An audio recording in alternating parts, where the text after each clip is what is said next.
ಇನ್ನ ಬೇಕಾ?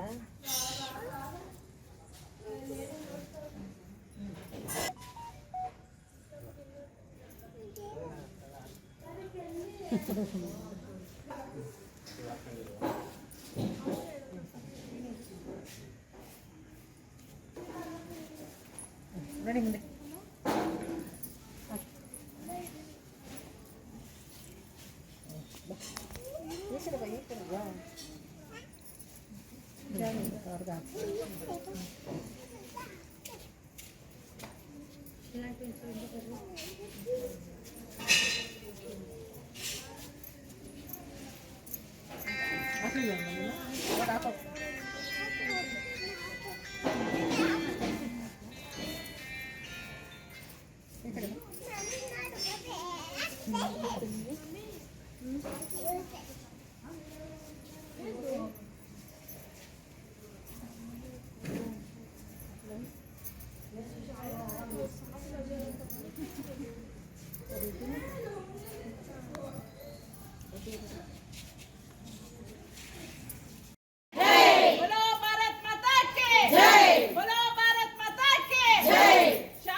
ಇವತ್ತು ನಮ್ಮ ಭಾರತ ದೇಶಾದ್ಯಂತ ತುಂಬ ಸಂತೋಷಕರವಾದಂಥ ದಿವಸ ಅಂತ ಹೇಳಕ್ಕೆ ಇಷ್ಟಪಡ್ತೀನಿ. ಯಾಕಂದರೆ ನಮ್ಮ ಡಾಕ್ಟರ್ ಶ್ಯಾಮ್ ಪ್ರಸಾದ್ ಮುಖರ್ಜಿಯವರ ಪುಣ್ಯಸ್ಮರಣೆಯ ದಿನ. ಭಾರತೀಯ ಜನಸಂಘವನ್ನು ಸ್ಥಾಪನೆ ಮಾಡಿ ನಂತರ ಭಾರತೀಯ ಜನತಾ ಪಾರ್ಟಿಯಾಗಿ ಮರುನಾಮಕರಣಗೊಂಡಂಥ ಪಕ್ಷವನ್ನು ಮುನ್ನಡೆ ನಡೆಸಿರ್ತಕ್ಕಂಥ ಶ್ಯಾಮ ಪ್ರಸಾದ್ ಮುಖರ್ಜಿಯವರ ಪುಣ್ಯ ಸ್ಮರಣೆಯನ್ನು ದೇಶಾದ್ಯಂತ ಮಾಡ್ತಾ ಇದ್ದಾರೆ. ಈ ವರ್ಷ ತುಂಬ ಆಚರಣೆ ಚೆನ್ನಾಗಿರುತ್ತೆ. ಯಾಕೆ ಅಂದರೆ ಮೊನ್ನೆ ತಾನೇ 4ನೇ ತಾರೀಕು ಪಶ್ಚಿಮ ಬಂಗಾಳ 2026ರಲ್ಲಿ ಜಯಬೇರಿ ಬಾರಿಸ್ತಾರ BJP. ಆವಾಗ ಅವರ ಆತ್ಮ ಸಂತೃಪ್ತಿ ಆಗಿದೆ. ಅಷ್ಟು ಚೆನ್ನಾಗಿ ನಾವು ಜಯಬೇರಿಯನ್ನು ಬಾರಿಸಿದ್ದೀವಿ. ಇಡೀ ದೇಶಕ್ಕೆ ಇಂತಹ ಮಹಾತ್ಮರನ್ನು ಹುತಾತ್ಮರಾಗಿದ್ದ ದಿನವನ್ನಾಗಿ ಆಚರಣೆ ಮಾಡ್ತಕ್ಕಂಥ ಕೆಲಸ ಏನಕ್ಕೆ ಮಾಡ್ತಿದ್ದೀವಿ ಅಂತಂದರೆ ನಮಗೆ ಅವರು ಪ್ರೇರಣೆ. ರಾಜಕೀಯವಾಗಿ ಒಳ್ಳೆಯ ವ್ಯಕ್ತಿಯಾಗಿ ಇಡೀ ದೇಶಾದ್ಯಂತ ಅವರ ಸ್ಮರಣೆಯನ್ನು ಮಾಡ್ತಕ್ಕಂಥ ಕೆಲಸ ಏನಕ್ಕೆ ಮಾಡಬೇಕು, ಇಷ್ಟು ವರ್ಷದಿಂದ ಮಾಡ್ಕೊಂಬರ್ತಿದ್ದಾರೆ ಅಂದರೆ ನಮಗೆ ಹಾಕಿಕೊಟ್ಟಿರ್ತಕ್ಕಂಥ ಮಾರ್ಗದರ್ಶನ, ಅವರ ರಾಜಕೀಯ ಮುನ್ನುಡಿ ಏನೇನಿದೆ ಅವನ್ನೆಲ್ಲ ನಾವು ಪಾಲನೆ ಮಾಡ್ತಾ ಹೋಗಬೇಕು. ದೇಶಕ್ಕಾಗಿ, ಹಿಂದುತ್ವಕ್ಕಾಗಿ ಯಾವಾಗಲೂ ಸದಾಕಾಲ ದುಡಿತಾ ಇರ್ತಕ್ಕಂಥ ಮನಸ್ಸನ್ನು ಯಾವಾಗಲೂ ನಾವು ಸ್ಮರಣೆ ಮಾಡಿದಾಗ ದೇಶದಲ್ಲಿ ನಮಗೆ ಒಳ್ಳೆಯ ಸ್ಥಾನಮಾನ ಯಾವಾಗ ಸಿಗುತ್ತೆ ಅಂದರೆ ನಾವು ದೇಶಕ್ಕೋಸ್ಕರ ಏನು ಮಾಡಿದ್ದೀವಿ ಅನ್ನೋದು ಮುಖ್ಯವಾಗಿರ್ತಕ್ಕಂಥ ಕೆಲಸ. ಅಂತಹ ಹುತಾತ್ಮರನ್ನು ನಾವು ಇವತ್ತು ನಮ್ಮ ರೇಣುಕಾ ನಗರದಲ್ಲಿ ಮಹಿಳಾ ಮೋರ್ಚಾ ವತಿಯಿಂದ ಆಚರಣೆ ಮಾಡ್ತಾ ಇದ್ದೀವಿ. ಇಲ್ಲಿ ಎಲ್ಲ ನಮ್ಮ ಕಾರ್ಯಕರ್ತರು ಬಂದಿದ್ದಾರೆ. ಯಾಕೆ ಅಂತಂದರೆ ಸಿಹಿ ಹಂಚಿ ಪುಣ್ಯ ಸ್ಮರಣೆಯನ್ನು ಮಾಡ್ತಕ್ಕಂಥ ಕೆಲಸವನ್ನು ಮಾಡೋದಕ್ಕೆ ಪ್ರೇರಣೆ ಕೊಟ್ಟಂಥ ತುಂಬ ನಾಯಕರು ಇದ್ದಾರೆ.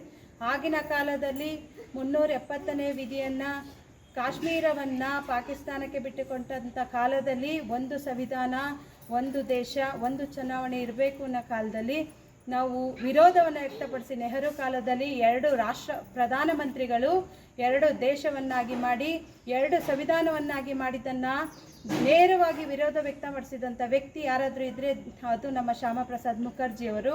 ಇವತ್ತು ನಮಗೆ ಅವರು ಸ್ಮರಣೆ ಮಾಡ್ತೀವಿ.